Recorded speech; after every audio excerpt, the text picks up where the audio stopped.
ಧಾರವಾಡ ಜಿಲ್ಲೆಯ ಕಲಘಟಗಿ ತಾಲೂಕಿನ ಹಿರೇವನ್ನಿಹಳ್ಳಿ ಗ್ರಾಮದಲ್ಲಿ 892ನೇ ಬಸವ ಜಯಂತಿಯ ಅಂಗವಾಗಿ ಗ್ರಾಮದ ಪ್ರಮುಖ ಬೀದಿಗಳಲ್ಲಿ ಭವ್ಯ ಬಸವೇಶ್ವರ ಹಾಗೂ 12ನೇ ಶತಮಾನದ ಶರಣರ ಭಾವಚಿತ್ರಗಳು ಮತ್ತು ವಚನಗಳ ಒತ್ತಿಗೆಗಳನ್ನು ಮೆರವಣಿಗೆ ಮಾಡಲಾಯಿತು. ಮೆರವಣಿಗೆಯು ಅನುಭವ ಮಂಟಪಕ್ಕೆ ಮಾಜಿ ಜಿಲ್ಲಾ ಪಂಚಾಯತ್ ಸದಸ್ಯರಾದ YB ದಾಸನಕೊಪ್ಪ ಅವರು ಶತಕೋನ ಸಹಿತ ಬಸವ ಧ್ವಜಾರೋಹಣವನ್ನು ನೆರವೇರಿಸಿ ಮಾತನಾಡಿದರು. ಎಲ್ಲರೂ ಸತ್ಯಶುದ್ಧ ಕಾಯಕ ಮತ್ತು ದಾಸೋಹ ಸೇವಾ ಮನೋಭಾವದಿಂದ ಕಾರ್ಯ ಮಾಡಿ ಎಂದು ತಿಳಿಸಿದರು.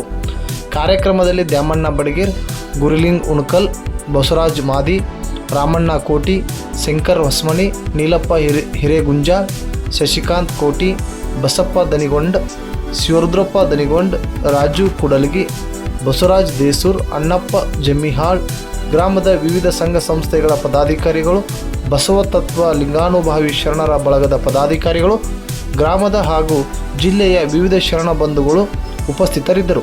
ಸಾಮೂಹಿಕ ಪ್ರಾರ್ಥನೆ, ಮಕ್ಕಳಿಂದ ಬಸವಾದಿ ಪ್ರಥಮರ ವೇಷಭೂಷಣ, ರೂಪಕಗಳು, ವಚನ ಗಾಯನ, ಪ್ರವಚನ ಮುಂತಾದವುಗಳು ಭಕ್ತಿ ಸಮರ್ಪಿಸಿ ನೆರೆದ ಜನಸಮೂಹವೆಲ್ಲ ಮಹಾದಾಸೋಹವನ್ನು ಸವಿದು ಕಾರ್ಯಕ್ರಮವನ್ನು ಯಶಸ್ವಿಗೊಳಿಸಿದರು.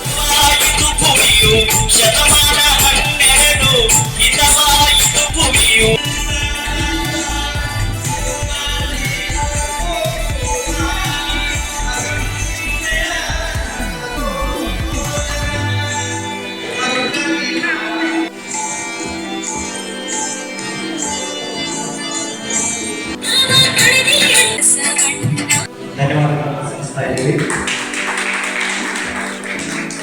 ಈ ಸಂದರ್ಭದಲ್ಲಿ